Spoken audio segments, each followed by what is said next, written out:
Hey everyone, welcome back to Corporate Decoder, the place where we decode the often confusing world of corporate filings. Today we're diving into a report so exciting it involves accountants merging. Buckle up, because things are about to get, well, accountant-y. We're looking at a Form 8K filed by Vivos Therapeutics, Inc.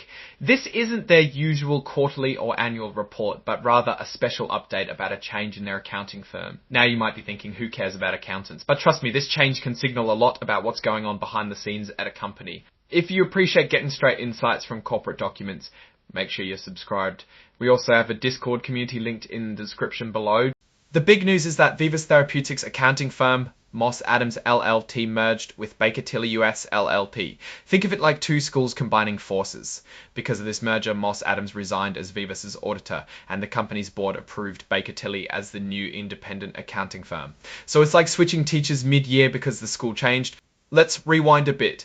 The audit reports from Moss Adams for the past 2 years, 2023 and 2024, didn't have any major red flags like disagreements or modified opinions.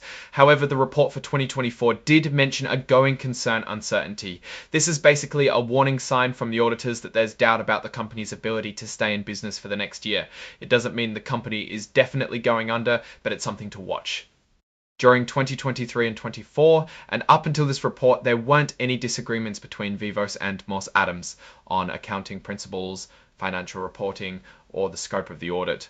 Also, there weren't any reportable events. This means that there were no major issues that the accountants were required to bring to the company's attention and potentially disclose to the Securities and Exchange Commission or SEC. Think of it like a clean bill of health in terms of accounting practices, besides that going concern warning.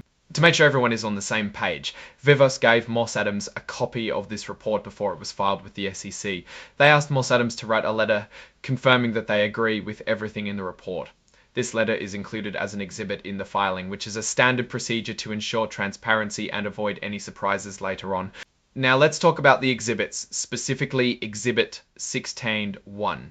This is the letter from Moss Adams stating their agreement with the information in the report. It's like the old accounting firm giving a thumbs up to the way the change is being reported. The report was signed off by Bradford Aman, the Chief Financial Officer of Vivos Therapeutics. This shows that the company is taking responsibility for the accuracy and completeness of the information provided in the filing. Now let's put this all together.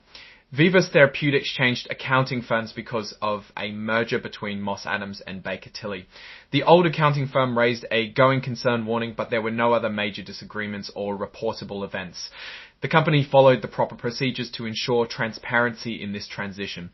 So, what does this mean for Vivos Therapeutics? Well, the change in accounting firms itself isn't necessarily a bad thing. Mergers happen and companies switch auditors all the time.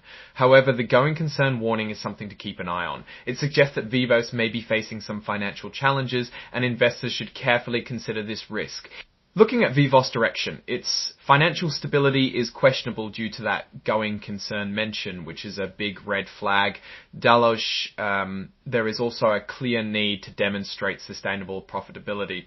They need to have plans and show them to investors to bring back confidence. Otherwise, all these external factors like changing accounts are just distraction. Overall, it's a mixed bag. Alright, that's a breakdown of Vivos Therapeutics' latest filing. What's your take on these numbers and what they signal for the company's future? Drop your thoughts in the comments. If this analysis was valuable, hitting that like button really helps, and subscribe for more deep dives. Don't forget to check out the Discord in the description. Thanks for watching. See you next time.